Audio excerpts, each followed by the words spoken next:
poses. Does this mean the entire crypto space could be reset, starting from scratch?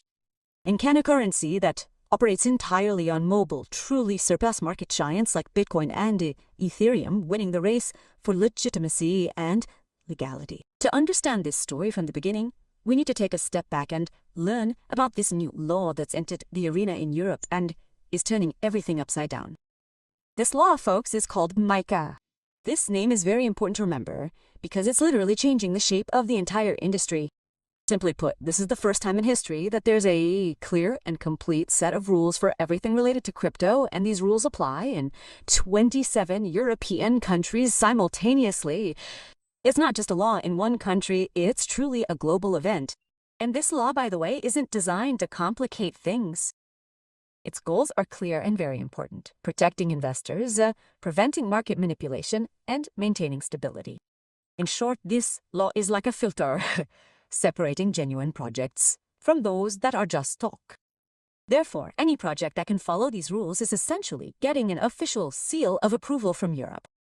And here the story begins to take a completely different turn, because according to the source we're analyzing today, only one player has managed to pass all these difficult tests and succeed. That player is Pi Network. And here the source says something very big, very direct and shocking.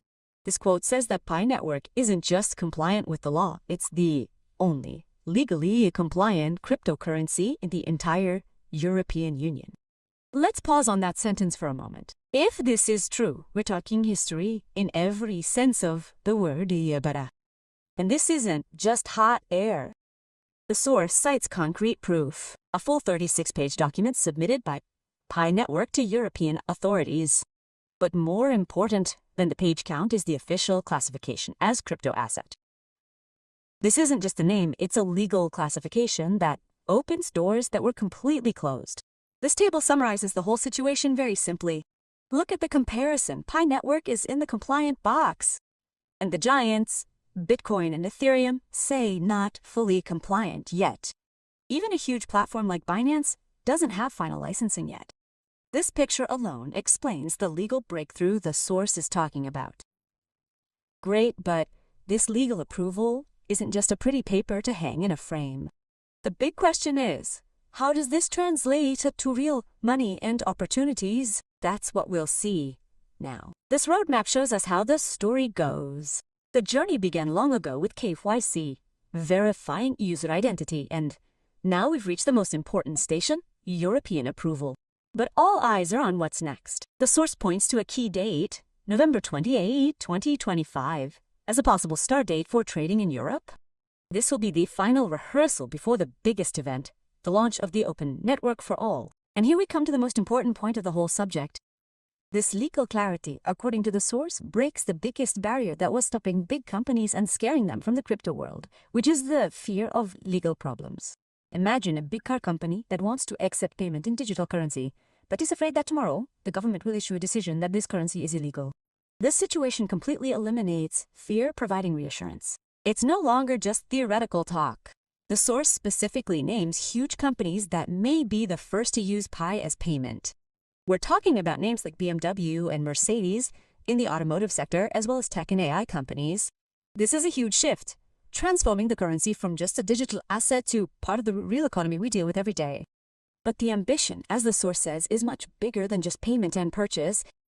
There's a vision beyond that. Imagine taking processing power from over 350,000 computers worldwide and combining it to create immense computing power, rivaling Google and Amazon. But decentralized is, especially in AI, that's a whole different story. All sounds great, very promising, but the big question, everyone's asking, what's the currency's price? Here's the biggest surprise. Nobody knows. The price isn't set yet. The source highlights something strange for anything money-related, an official disclaimer, stating people get the currency for free and its value isn't decided by its creators, but entirely by its community, the Pioneer community, the pioneers. It's like Apple releasing a new iPhone and letting people decide its price.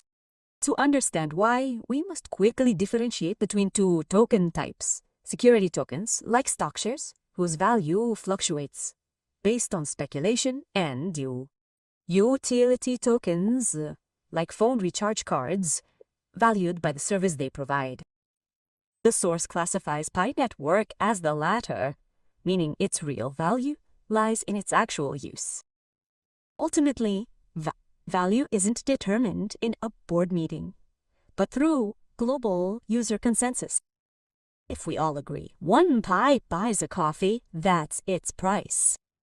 If it buys a car, that's its price. The ball's literally in the community's court.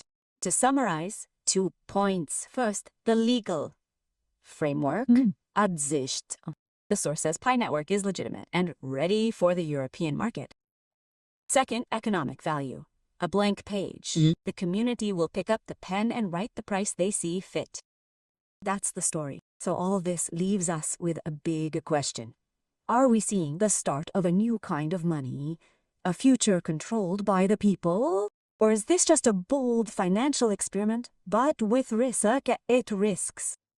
The answer to that question is still being written. Thanks for watching.